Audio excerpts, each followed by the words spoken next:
ಎಲ್ರಿಗೂ ನಮಸ್ಕಾರ. ನೋಡಿ ಸರ್, ಯಾರು ಹೇಳಿದ್ರು ಸರ್ ಕನ್ನಡ ಸಿನಿಮಾ ನೋಡೋಣ, ಅದು ಎಷ್ಟು ಜನ ಇದ್ದಾರೆ ನೋಡಿ ಸರ್ ಇಲ್ಲಿ. ಸೊ ಈ ಒಳ್ಳೆ ಸಿನಿಮಾ ಬೇಕಷ್ಟೇ ಅವರಿಗೆ. ಸೊ ನಿಮ್ಮಂಥ ಒಳ್ಳೊಳ್ಳೆ ಸಿನಿಮಾ ಕೊಡೋ ನಿರ್ದೇಶಕರಿದ್ದಾಗ ನಮ್ಮಂಥ ಕನ್ನಡ ಸಿನಿಮಾಗಳನ್ನ ನೋಡೋಂಥ ಪ್ರೇಕ್ಷಕರು ಜಾಸ್ತಿ ಆಗ್ತಾನೆ ಇರ್ತೀವಿ.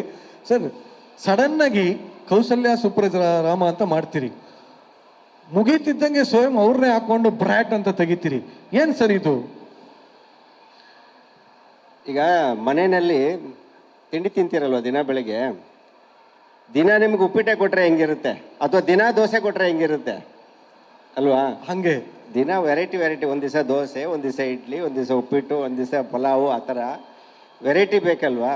ಸೊ ಹಾಗೆ ಸಿನಿಮಾನೂ ಅಷ್ಟೇ. ಈಗ ನಾವು ಮಾಡುವಾಗ ಫಸ್ಟ್ ಸಿನಿಮಾ ನಮಗೆ ಬೋರ್ ಆಗಬಾರ್ದು, ನನಗೆ ವೆರೈಟಿ ಅನ್ನಿಸ್ಬೇಕು ಮೊದಲನೇದಾಗಿ. ಒಂದೇ ಥರದ ಸಿನಿಮಾ ಮಾಡಿದ್ರೆ ಲವ್ ಸ್ಟೋರಿನೇ ಮಾಡೋದು, ಇಲ್ಲ ಫ್ಯಾಮಿಲಿ ಡ್ರಾಮಾನೇ ಮಾಡೋದು, ಅದು ನನಗೆ ಬೋರ್ ಅನಿಸುತ್ತೆ. ಆಮೇಲೆ ನಾನು ಕೃಷ್ಣ ಆಲ್ರೆಡಿ ಒಂದು ತುಂಬ ಬ್ಯೂಟಿಫುಲ್ ಆಗಿರುವಂಥ ಫ್ಯಾಮಿಲಿ ಸ್ಟೋರಿ ಮಾಡಿದ್ವಿ, ಕೌಸಲ್ಯ ಸುಪ್ರಜರಾಮ. ಅದಾದಮೇಲೆ ಅದನ್ನು ಬ್ರೇಕ್ ಮಾಡಬೇಕಲ್ಲ, ನಾವೇ ಫಸ್ಟ್ ಸ್ಟೆಪ್ ನಾವೇ ಇಡಬೇಕಲ್ಲ. ಹಾಗಾಗಿ ಬೇರೆ ಥರದೊಂದು ಸಿನಿಮಾ ಮಾಡೋಣ ಅನ್ನುವಾಗ ಆವಾಗ ಉಳಿದಿದ್ದೇ ಬ್ರ್ಯಾಟ್ ಸಿನಿಮಾ.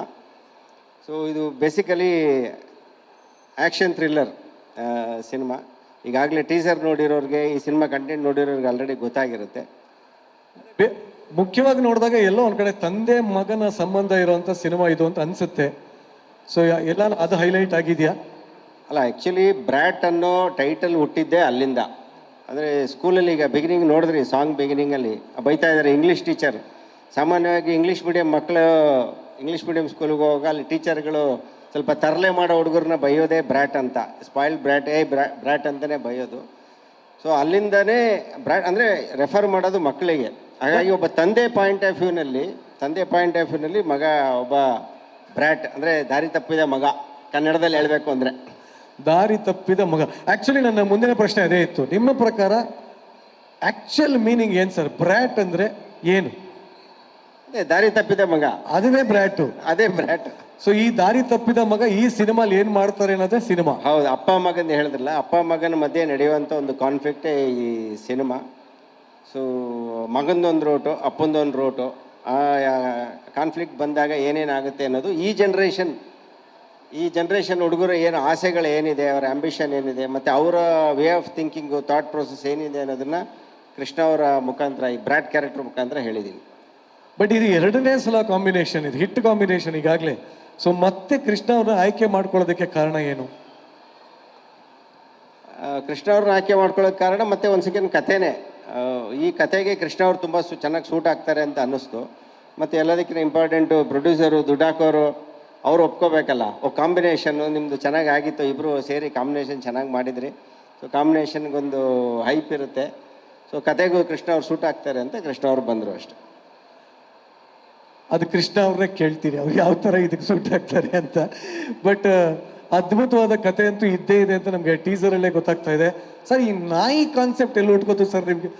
ಅದು ತುಂಬ ಇಂಟ್ರೆಸ್ಟಿಂಗ್ ಅನ್ನಿಸ್ತದು. ನಾಯಿ ಕಾರೊಳಗೆ ಕೂತಿದೆ, ಹುಡುಗ ಬೈಕಲ್ಲಿ ಕೂತಿರಿ, ಎಷ್ಟು ಅವಮಾನ ಆಗುತ್ತೆ ಅಂತ. ಈಗ ನೀವು ಕ್ರೌಡ್ ಮಾತಾಡಿಸ್ಬೇಕಾದ್ರೆ ಅಲ್ಲೊಬ್ರು ಹೇಳಿದ್ರು ಗೊತ್ತಾ ಬಂದು, ಆ ಥರ ಆಲ್ಮೋಸ್ಟ್ ಈ ಮಿಡಲ್ ಕ್ಲಾಸ್ ಹುಡುಗರು ಏನಿರ್ತಾರಲ್ಲ ಅವ್ರೆಲ್ಲರದು ಸಮಸ್ಯೆ ಅದು. ಇನ್ಫ್ಯಾಕ್ಟ್ ಈವನ್ ಏನು ಅವ್ರೇನು ಫೀಲ್ ಮಾಡಿದ್ರಲ್ಲ, ಆಮೇಲೆ ನೀವೇನು ಸ್ಕ್ರೀನ್ ಮೇಲೆ ನೋಡಿದ್ರಲ್ಲ, ಅದನ್ನು ನಾನು ಒಂದು ದಿವಸ ಫೀಲ್ ಮಾಡಿದ್ದೀನಿ. ಯಾವಾಗ 25 ವರ್ಷದಿಂದ ನಾನು ಬೆಂಗಳೂರಿಗೆ ಬಂದು ಅಸಿಸ್ಟೆಂಟ್ ಡೈರೆಕ್ಟ್ರಾಗಿ ಸೈಕಲ್ ಹೊಡಿತಾ ಇದ್ದಾಗ, ಆವಾಗ ನಮ್ಮ ಪ್ರೊಡ್ಯೂಸರ್ ಮಂಜು ಸರ್ ಥರದವ್ರು ಕಾರಲ್ಲಿ ಹೋಗ್ತಾ ಇದ್ದಾಗ ಒಂದು ನಾಯಿನ ಇಟ್ಕೊಂಡು ಈ ನಾಯಿಗಿಂತ ಕಡೆಯಲ್ಲಪ್ಪ ನಮ್ಮ ಜೀವನ, ನಾವು ಯಾವಾಗ ಈ ಥರ ಒಂದು ಕಾರಲ್ಲಿ ಹೋಗೋದು ಅಂತ ನಮಗೂ ಎಲ್ಲ ಅನಿಸಿರೋವಂಥದ್ದೇ ಅದು. ಸೊ ಇವತ್ತಿಗೂ ಎಲ್ಲ ಮಿಡಲ್ ಕ್ಲಾಸ್ ಹುಡುಗರಿಗೆ, ಅಂದರೆ ಫೈನಾನ್ಷಿಯಲಿ ಸ್ಟ್ರಗಲ್ ಮಾಡ್ತಾ ಇರೋಂಥ ಎಲ್ಲ ಮಿಡಲ್ ಕ್ಲಾಸ್ ಹುಡುಗರು ಮನಸ್ಸಿನಲ್ಲಿರುವಂಥ ಒಂದು ಭಾವನೆ, ಅದನ್ನೇ ಸಿನಿಮಾದಲ್ಲಿ ತಂದಿದ್ದೀನಿ. ಯಾಕೆಂದರೆ ಅವರನ್ನ ರೆಪ್ರೆಸೆಂಟ್ ಮಾಡೋವಂಥ ಒಂದು ಕ್ಯಾರೆಕ್ಟರ್. ಸೊ ಟೋಟಲ್ ಆಗಿ ಇದೊಂದು ಮಿಡಲ್ ಕ್ಲಾಸ್ ಅವ್ರಿಗೆ ಹತ್ರ ಆಗುವಂಥ ಸಿನಿಮಾ ಅಂತ ಹೇಳ್ಬೋದಾ? ಅಲ್ಲ, ಮಿಡಲ್ ಕ್ಲಾಸ್ ಹುಡುಗರ ಕತೆ, ಕತೆ ಎಲ್ಲ ಕ್ಲಾಸ್ಗೂ ಇಷ್ಟ ಆಗುವಂಥ ಕತೆ. Super sir. ಇನ್ನು ಇವತ್ತಿನ ಸಾಂಗ್ ಬಗ್ಗೆ ಮಾತಾಡೋಣ. ಗಂಗಿ ಗಂಗಿ ಗಂಗಿ, ಈ ಸಾಂಗ್ ಬಗ್ಗೆ ಹೇಳಿ ಸರ್. ಇದು ತುಂಬ ಒಂದು ಕಮರ್ಷಿಯಲ್ ಸಿನಿಮಾ ಆಗಿರೋದ್ರಿಂದ ಒಂದು ಇದು ಮೇಲ್ನೋಟಕ್ಕೆ ಒಂದು ಕಮರ್ಷಿಯಲ್ ಸಾಂಗು, ಐಟಮ್ ಸಾಂಗ್ ಅಂತ ಅನಿಸುತ್ತೆ. ಬಟ್ ತುಂಬ ಕತೆಗೆ ತುಂಬ ಇಂಪಾರ್ಟೆಂಟ್ ಸ್ಟೇಜಲ್ಲಿ ಬರುವಂಥ ಒಂದು ಸಾಂಗು. ಅಲ್ಲಿ ಈ ಕ್ಯಾರೆಕ್ಟ್ರು, ಬ್ರ್ಯಾಟ್ ಅನ್ನೋ ಕ್ಯಾರೆಕ್ಟರ್ನ ಇನ್ನೂ ನೆಕ್ಸ್ಟ್ ಲೆವೆಲ್ಗೆ ಡಿಫೈನ್ ಮಾಡೋದಕ್ಕೆ ಇಂಥದ್ದೊಂದು ಸಾಂಗ್ ಬೇಕಿತ್ತು.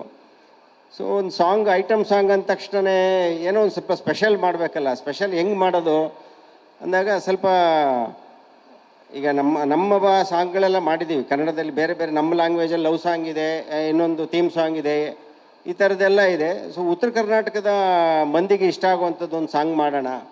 ಯಾಕೆಂದರೆ ತುಂಬ ದಿನ ಆಗಿತ್ತು ನನಗೆ. ಆಗಲೇ ಬಾಳೂರು ಹೇಳಿದ್ರು ಒಂದು ನೀರಿಗೆ ಬಾರೆ ಚೆನ್ನಿ, ಜರಾಸಂಧ ಸಿನಿಮಾದು. ಆಮೇಲೆ ಅದೇ ಸಿನಿಮಾದಲ್ಲಿ ಇನ್ನೊಂದು ಸಾಂಗ್ ಇತ್ತು, ಹಳೆ ಹುಬ್ಳಿ ಬಸ್ ಸ್ಟ್ಯಾಂಡಾಗೆ ನಿಂತಿದ್ದೆ ಅಂತ, ಅದು ಕೂಡ ಉತ್ತರ ಕರ್ನಾಟಕದ ಸಾಂಗೆ.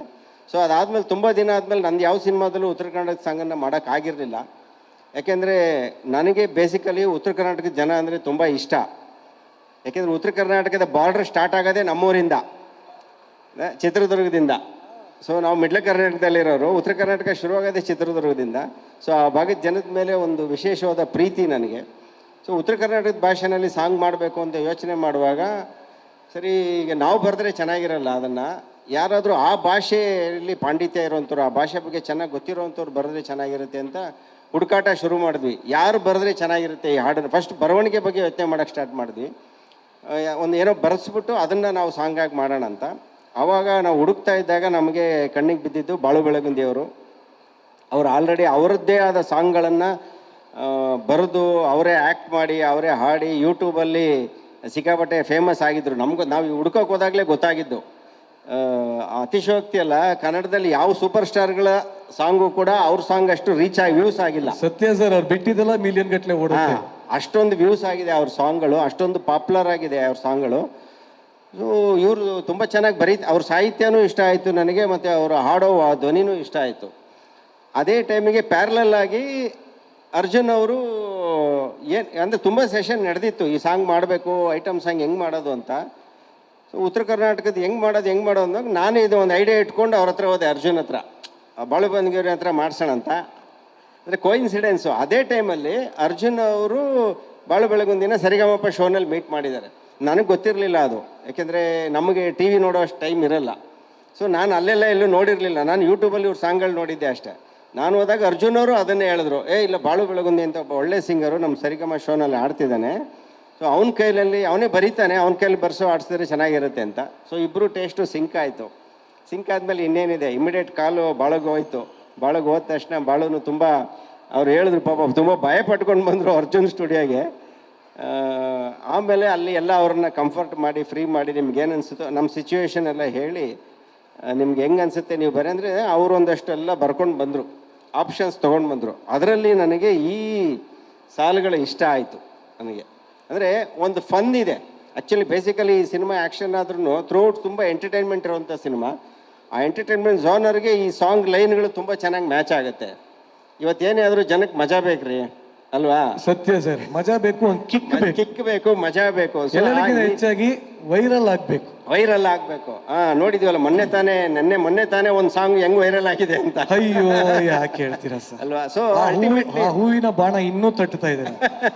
ಸೊ ಅಲ್ಟಿಮೇಟ್ಲಿ ಮಜಾ ಸಿಗಬೇಕು. ಈ ಸಾಂಗನ್ನು ಐಟಮ್ ಸಾಂಗ್ ಅಂದರೆ ಬರೀ ಸೆಡಕ್ಟಿವ್ ಆಗಿರೋದು ಅಂತ ಅಲ್ಲ, ಅದು ನೋಡಿದ ಎಲ್ಲ ಕ್ಲಾಸ್ ಜನಕ್ಕೂ ಅದೊಂದು ಮಜಾ ಕೊಡಬೇಕು. ಅವರು ಅದನ್ನು ಖುಷಿಯಾಗಿ ಡ್ಯಾನ್ಸ್ ಮಾಡಬೇಕು, ಮನೇಲಾಗಲಿ ಪಾರ್ಟಿಲಾಗಲಿ ಪಬ್ಬಲಾಗಲಿ. ಇದು ನಮ್ಮ ಕಾನ್ಸೆಪ್ಟ್ ಇದ್ದಿದ್ದು. ಸೊ ಅದಕ್ಕೆ ತಕ್ಕಂಗೆ ಅವ್ರು ಹೇಳಿದ ಸಾಲ್ ನನಗೆ ತುಂಬ ಇಷ್ಟ ಆಯಿತು. ಆ ಜಗ್ಗಬೇಡ ಲುಂಗಿ ಅನ್ನೋದು ಒಂದು ನಾಟಿನೆಸ್ ಇದೆ ಆ ಲೈನಲ್ಲಿ, ಆ ನಾಟಿನೆಸ್ಸು ನನಗೆ ತುಂಬ ಇಷ್ಟ ಆಯಿತು. ಅದ್ಭುತ ಸರ್. ಈ ಸಾಂಗ್ ಅದೇ ಥರ ದೊಡ್ಡ ಮಟ್ಟದ ಹಿಟ್ ಆಗಲಿ ಅಂತ ಕೇಳ್ಕೊತೀನಿ. ಆ್ಯಂಡ್ ಕಡೆಯದಾಗಿ ಸಿನಿಮಾ ಯಾವಾಗ ರಿಲೀಸ್ ಆಗ್ತದೆ, ಜನರು ಇದರಿಂದ ಏನು ಎಕ್ಸ್ಪೆಕ್ಟ್ ಮಾಡ್ಬೋದು, ನೀವೇ ಹೇಳ್ಬಿಡಿ ಸರ್. ಸಿನಿಮಾ ಇದೇ ನವಂಬರ್ 14ಕ್ಕೆ ರಿಲೀಸ್ ಆಗುತ್ತೆ. ಎಲ್ಲ ಡೇಟ್ ಎಲ್ಲ ಫೈನಲ್ ಮಾಡಿದ್ದೀವಿ. ಈಗ ಈ ಸಾಂಗ್ ರಿಲೀಸ್ ಆದಮೇಲೆ ಪ್ರಮೋಷನ್ ಎಲ್ಲ ಶುರು ಆಗುತ್ತೆ. ಏನು ನಿರೀಕ್ಷೆ ಮಾಡ್ಬೋದು ಸರ್ ಈ ಸಿನಿಮಾಯಿಂದ ಜನ? ಏನಿಲ್ಲ, ಬೇಸಿಕಲಿ ಒಂದು ಒಳ್ಳೆ ಸಿನಿಮಾ. ಈಗ ಸಿನಿಮಾ ಥಿಯೇಟ್ರಿಗೆ ಬರೋದು ಒಂದು ಒಳ್ಳೆ ಸಿನಿಮಾ ನೋಡಬೇಕು, 2.5 ಗಂಟೆ ಅವ್ರಿಗೆ ಟೈಮ್ ಪಾಸ್ ಆಗಬೇಕು, ಆಮೇಲೆ ಎಂಟರ್ಟೈನ್ಮೆಂಟ್ ಸಿಗಬೇಕು. ಅದ್ರ ಜೊತೆಗೆ ಇನ್ನೊಂದಷ್ಟು ಎಕ್ಸ್ಟ್ರಾ ಏನಾದ್ರು ಕೊಟ್ಟರೆ, ಅಂದರೆ ಟೇಕ್ ಅವೇ ಪಾಯಿಂಟ್ ಏನಾದ್ರು ಕೊಟ್ಟರೆ ಅದನ್ನು ತೊಗೊಂಡು ಹೋಗ್ತಾರೆ. ಸೊ ಆ ಥರದ ಎಲ್ಲ ವಿಚಾರಗಳು ಈ ಸಿನಿಮಾದಲ್ಲಿ ಇದೆ. ನಿಮಗೆ 2.5 ಗಂಟೆ ನಿಮಗೆ ಒಂದು ಬೇರೆ ಪ್ರಪಂಚಕ್ಕೆ ಕರ್ಕೊಂಡು ಹೋಗುತ್ತೆ. ನಿಮ್ಮನ್ನು ತುಂಬ ಎಂಟರ್ಟೈನಿಂಗ್ ಆಗಿ ನೀವು ಎಂಜಾಯ್ ಮಾಡುವಂಥ ಒಂದು ಸಿನಿಮಾ ಇದೆ. ಆಗಲಿ sir, wish you all the best. And ಇವತ್ತಿನ ಆಡಿಯೋ ಲಾಂಚ್ ಕಾರ್ಯಕ್ರಮ ಅದ್ಭುತವಾಗಿ ಸಾಗಿದೆ ಅಂತ ಅನ್ಕೋತೀನಿ. Thank you sir for giving us such a good movie, songs, everything. Thank you Niranjan. Guarantee news, ಸುದ್ದಿ ಖಚಿತ, ನ್ಯಾಯ ನಿಶ್ಚಿತ.